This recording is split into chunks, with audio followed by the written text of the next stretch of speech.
Assalamu alaikum. This is me Jabbar Santunyo. Now I'm making presentation video of subject development economics.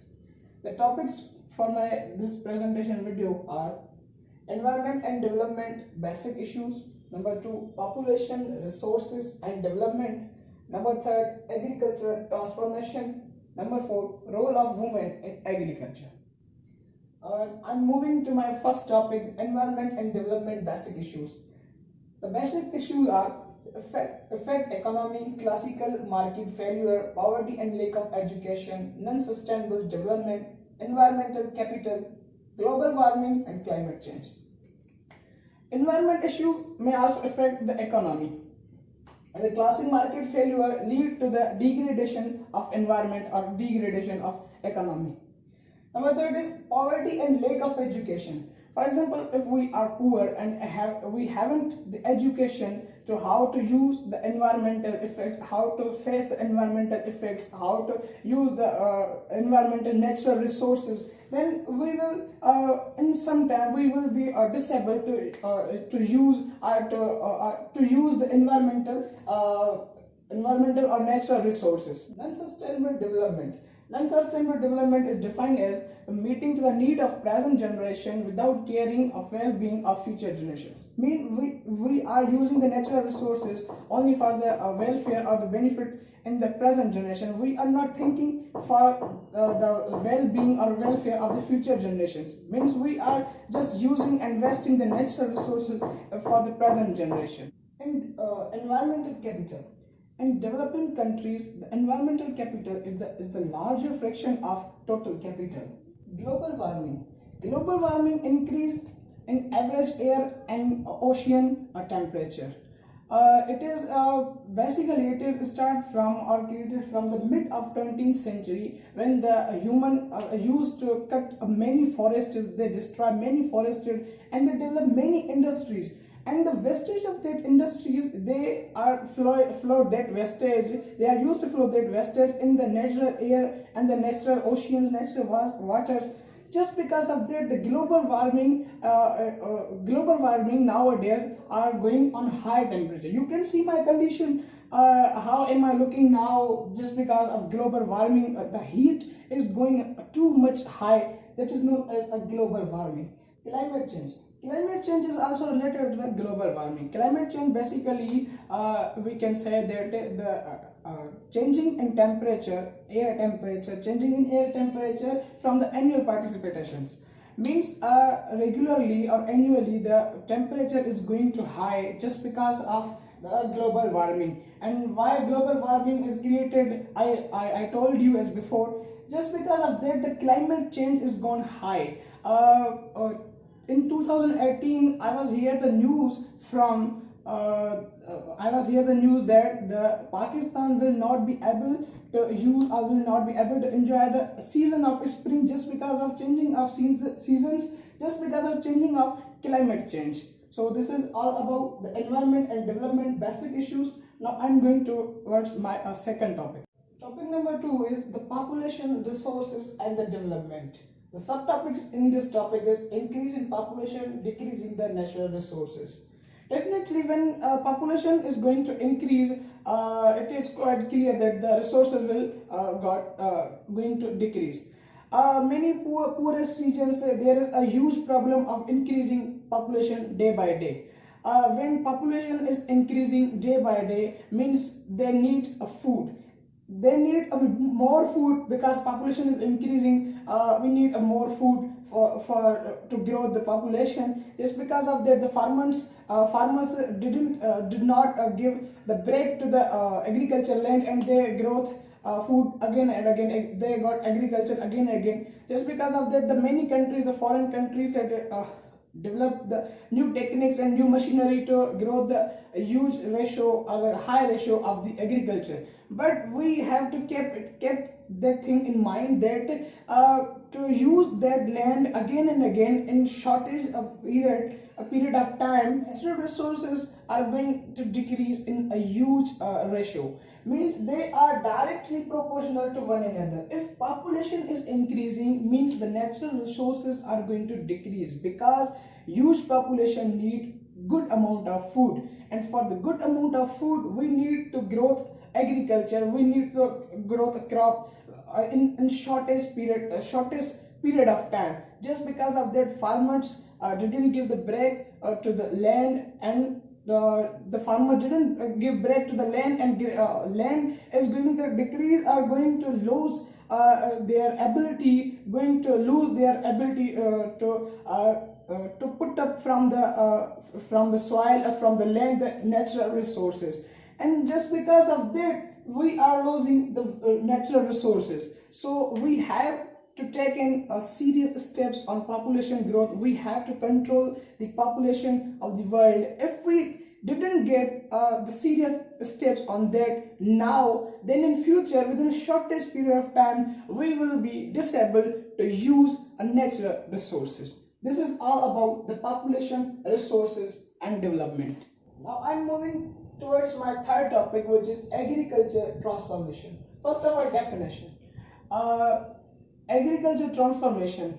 First of all, before I start the agriculture transformation definition, first we must know that what is transformation. Transformation means to complete change or the major change in someone or something's appearance. Means to complete change in or major change in someone's appearance. Means a complete change or major change in agriculture. Now the definition is that the huge change or the totally change in agriculture. How totally change means, if we look at the 19th century agriculture, and if we look now at 2020s century 2020s agriculture, there is a lot of change between them. We are now using good techniques, a huge number of machineries, just because of to grow a huge number of huge crops and a huge food. Why we are using the agriculture transformation? Because now there's a huge population in the world, and the majority of that is are the poor, and the poor in especially in underdeveloping countries, the majority are poor are related to the farmers who have no food for their survival. Just because of that, the scientists think about that and their economy, they think for their jobs, they raise their incomes and decrease their malnutrition. Just because of that, they use a huge number of machinery, huge number of good techniques to grow a huge food.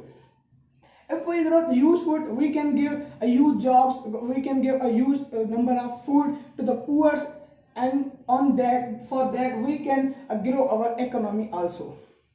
Now the advantages of agriculture transformation. There are thousands of advantages of agriculture transformation. The first advantage of agriculture transformation is that there's from the agriculture transformation we can decrease the malnutrition, we can give the food to the poor, we can give the jobs to the poor, we can raise their income, and we can also increase the economy of our country. Many years ago, the Latin America, Asia and Africa used the agriculture transformation, and now the China, Brazil, Belgium and many other developed and underdeveloping countries focusing on the agriculture transformation just because of to increase their economy. The disadvantages of agriculture transformation, as we know all, there is advantages means there is a disadvantages. There is a few, or we can say one or two disadvantages of agriculture transformation. The huge and the first disadvantage of agriculture transformation is that we are using new techniques, we are using new machinery to grow the huge number of crops, and agriculture means we are the poor, the farmers losing their jobs because their work done by the machineries. So this is a huge and one disadvantage of agriculture transformation, but there are thousands of advantages of agriculture transformation. So many countries are looking forward for the agriculture transformation to grow their economy too. Agriculture transformation is playing an important role to grow any underdeveloping country's economy. As I told you before that why agriculture transformation is important and the advantages and disadvantages. Disadvantages is just a single, or you can say two or three disadvantages. Just because of that, any country or any developing country is not leaving the agriculture transformation, because there is a lot of advantages. As I told you, that jobs will be increased, income will be increased, the capital ratio will be increased, you can say the ratio of jobs will be increased, and the main advantage is that the economy of that country increase, means the capital of the person will be increased. Disadvantage is just a single, which is that machines are doing their work, means the laborers are doing jobless. But there is a lot of jobs in the techniques, because we need a people, we need a person for using the machines. The government must have to take an eye and generate or organize the programs to using how to use the machines, and that laborers who are going to jobless due to the machines and agriculture transformation, government must have to take responsibility to give them classes to how to use the machine and give them jobs again. So these are about the agriculture transformation. As I told you, the definition of agriculture transformation, why it is important, and why the developed and underdeveloping countries, as I told you, that Latin America, Asia and Africa using this agriculture transformation from many years ago, and now the China, Brazil, Belgium and many other countries are using this activities and using the agriculture transformation to develop their economy. Because if they develop their economy, they can trade with other countries. They have a lot of crops, they have a lot of agriculture, they can import and export their crops to other countries, and they can earn us a lot of money. So this is all about the agriculture transformation. Now I'm moving towards my last topic, means number 4 is important role of women in agriculture. Yes, there is a huge and important role of women in agriculture. How? First of all, the role of men in agriculture.